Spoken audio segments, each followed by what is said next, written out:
1, 2, 3, 4.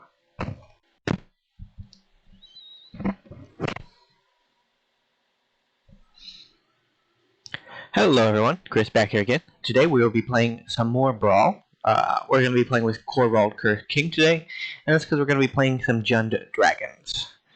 And as you can see from our opening hand, we do have a plan. I like this plan a little better.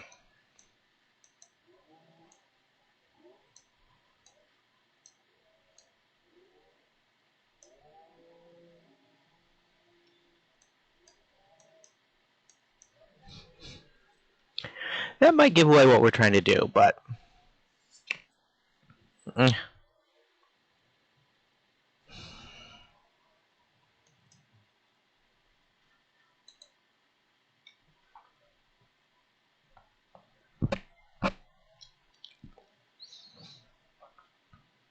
But in Historic, you're going to be able to scale up this guy very shortly.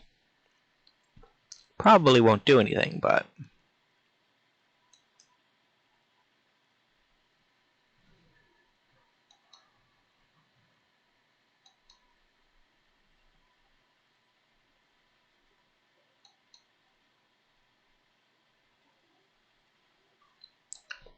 I think we have like 19 or 20 copies of Dragon's Approach in the deck. So we should get to 4 at some point.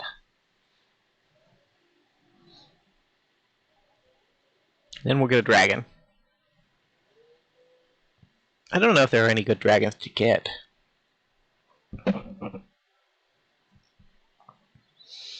Are they black-blue Explorer?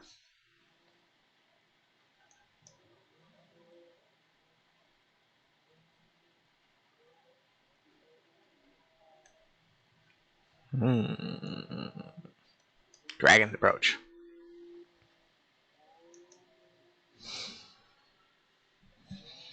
So we've made our way up to 4 mana. If we get to 6, we might as well just start casting our dragons.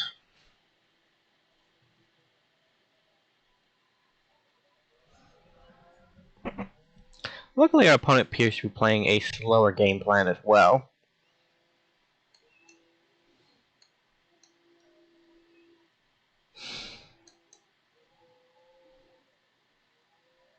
Yeah, 3 damage is enough to get rid of Liliana's Stalwart. And then we can attack for 0 to prove a point.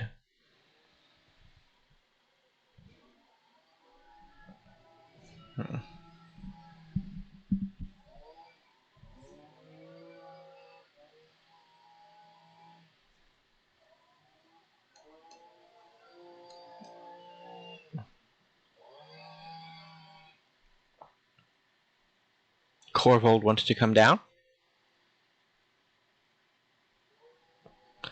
Got stroked. Take action.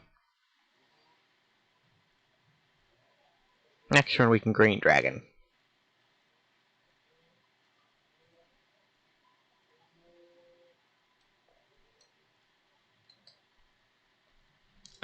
And a Heartless Act, my Drover.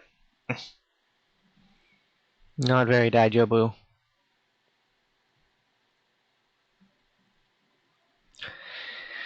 And the stroke goes back to the top of the library. That's why everybody loves Mystical Sanctuary.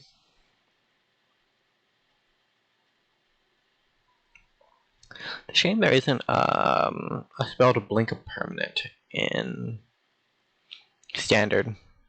Because if there was, we could just be doing that, all day long. I know what it is.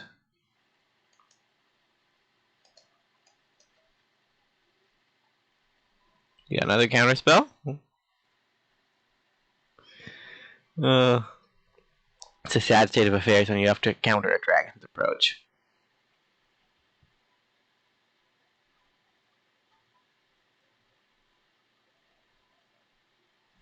Dang. Don't really want the Orb of Dragonkind.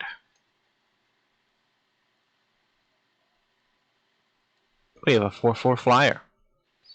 Behold our mighty green dragon.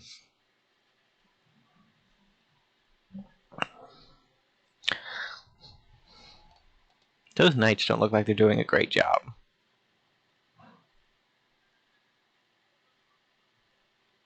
About to say, I was gonna craft a little more for this deck. It was originally gonna be a Team-Out deck, but with Jumpstart Historic Horizons going around, I bet I'll need those mythic wildcards. Like, I'll probably need at least one playset of something. And here comes Disdainful Stroke. Part 2, Electric Boogaloo. Our dragon deck was not meant for this reckless control. We were supposed to live wild and free, casting dragon's approaches until we ran out of them.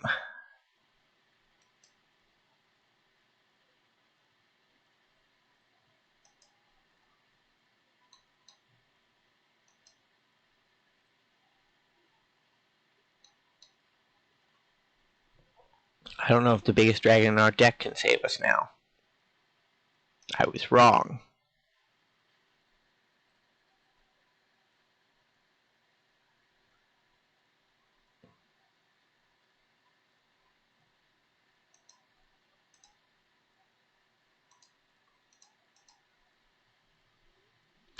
I forgot Ugin was a dragon. Or that he was in this deck.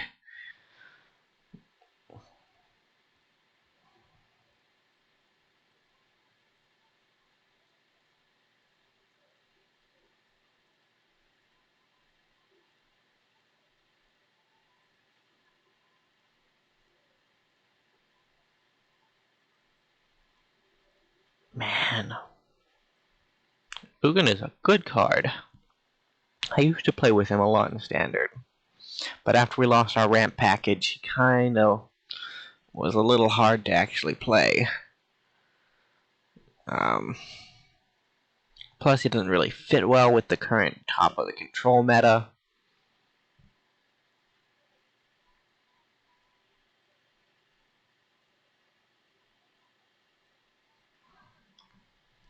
So a land gets us Corvold, who is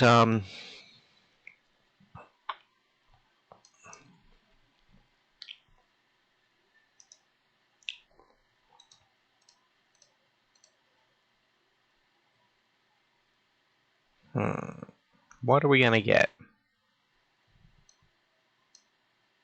I guess.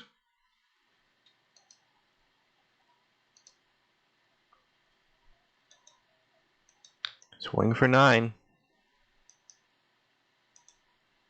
Bolt for 3. See where we're at. Inferno of the Morning Star is not a great card.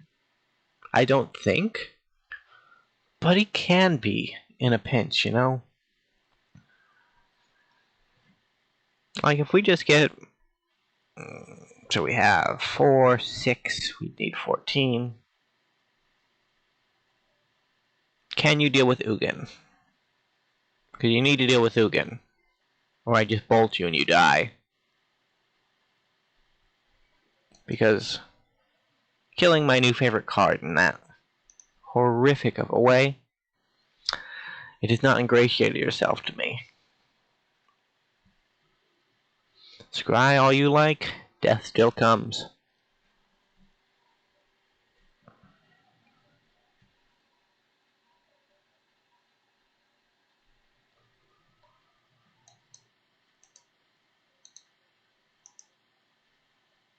And that's game 1.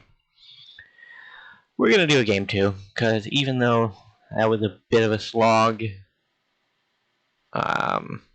didn't really, well, we did kind of show what we wanted to do. But I got to make some progress on these quests. Because I packed up there for a second. Because I wasn't paying attention, you know?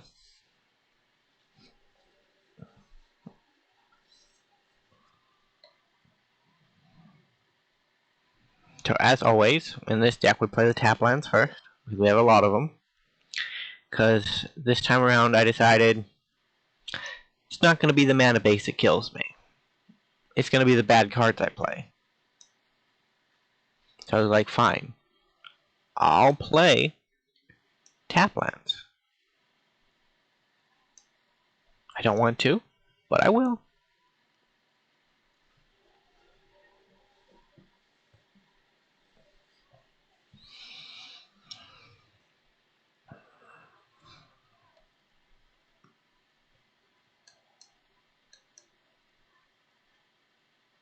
I think we outrace him.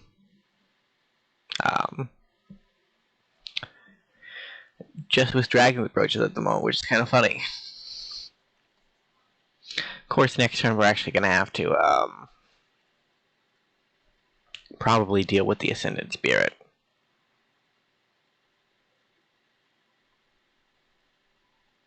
But we won't until it actually levels up, so...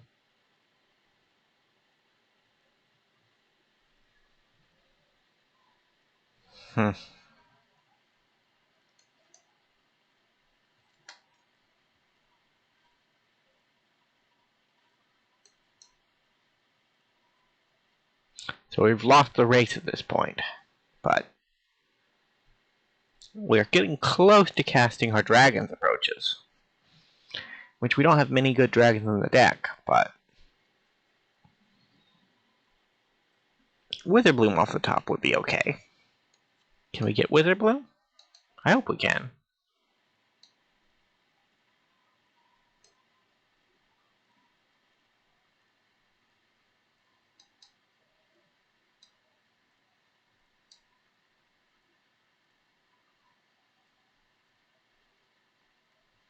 They all die. Very sad.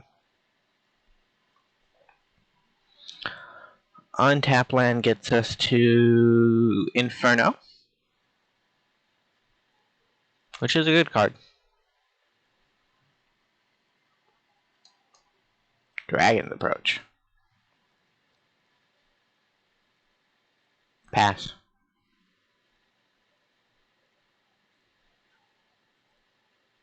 They might have a draw spell foretold under there, but I'm pretty sure it's just a counter spell. Pretty much 100% of the time it saw it coming.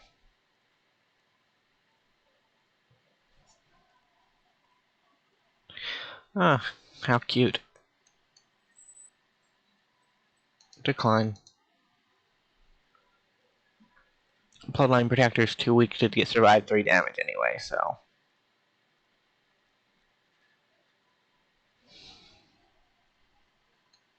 Dragonkin Berserker. Dragon's Approach. I assure you, opponent, dragons are coming. They are coming and they're going to be scary and it's going to not be a good time for you.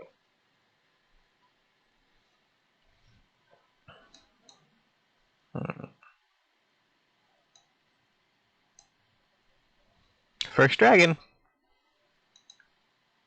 The Berserker gets at. Got another Dragon's Approach. So close. If we hadn't exiled that one for the Wrath, we would have been there, but we needed a Wrath, so...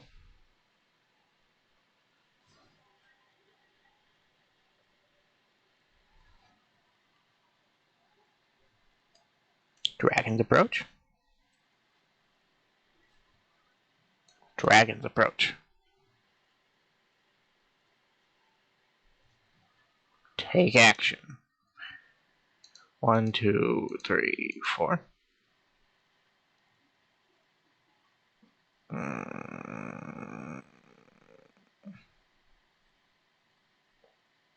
He seems like a good companion for Corvold.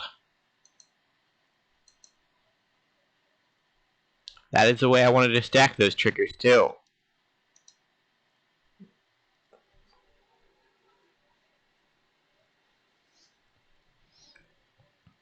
You're dead if you block there. Okay, I guess you don't care. Well, that was game 2. And I think we'll do a game 3. Game 3 sounds fun. This deck has worked surprisingly well for a stitched together.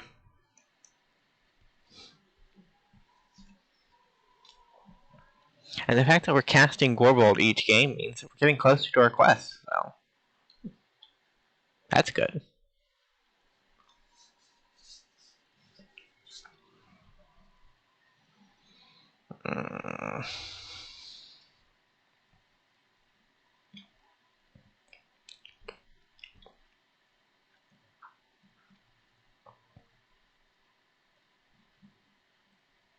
So we're gonna mulligan that. We'll keep the free one.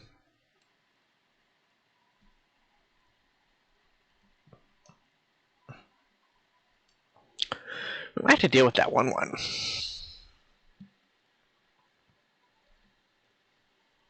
Never mind. We're gonna try to draw a dragon.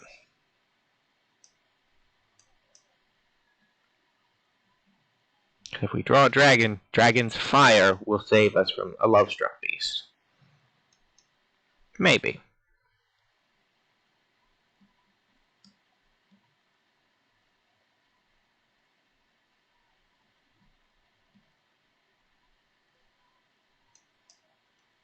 Need a dragon. Ugin, you are a dragon. But you're not the kind of dragon that's going to save us from this. Can we only do that as a sorcery?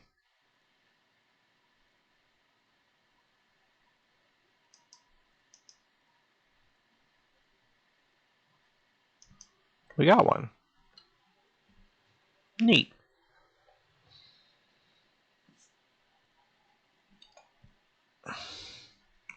Okay, this opponent has killed us. They've killed us dead. But we're not going down without a fight.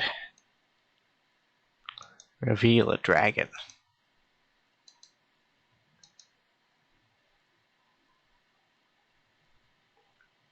You've been dragoned. Ash. If that is your real name. I don't think it is.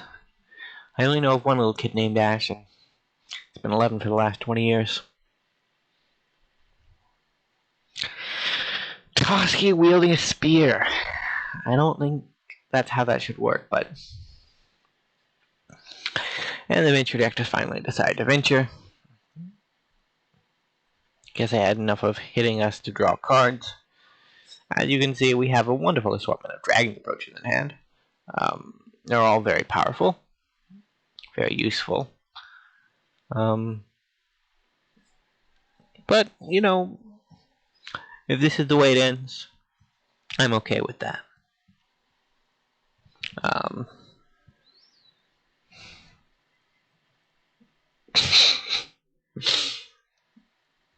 Okay.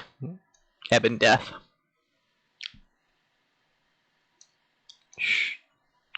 Do you need more card draw? This is just excessive at this point. I guess the answer is always yes. Because they have a card draw engine there, card draw engine there, card draw engine there.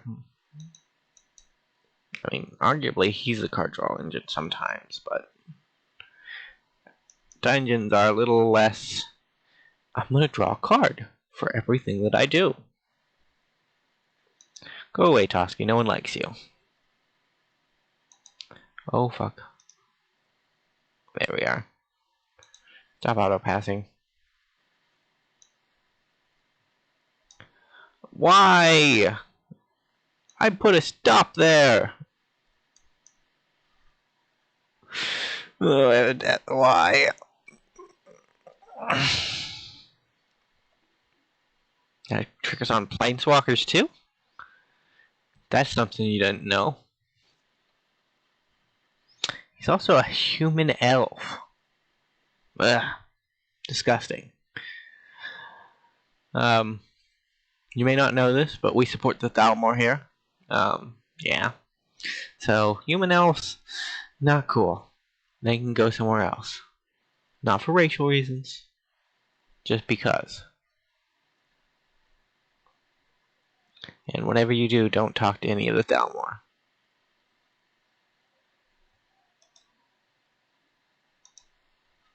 City of Brasslands.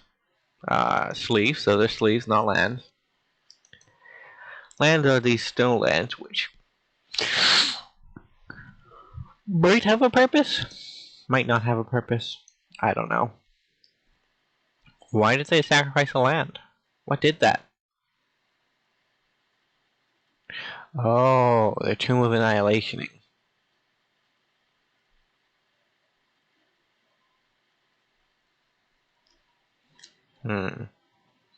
Do we show our hand?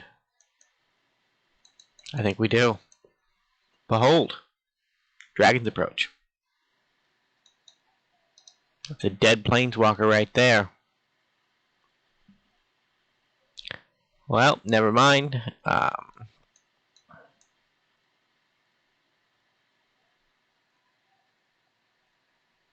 And the cradle has been made. They got through their dungeon. They have the Atropal, a zombie god with Death Touch. Although, to be fair, he's a little like the gods from Kaldheim in that he's not as powerful as a squirrel, you know? Like, he can go toe-to-toe with some things, but not squirrel. Ooh, old Gnawbones. Wanted to put him in the deck, but Mythic wildcards. They're gonna be important here very shortly. Disrespect. Total disrespect. Well, that's the games, guys. Hope you enjoyed. Hope to see you in the next episode. Bye for now.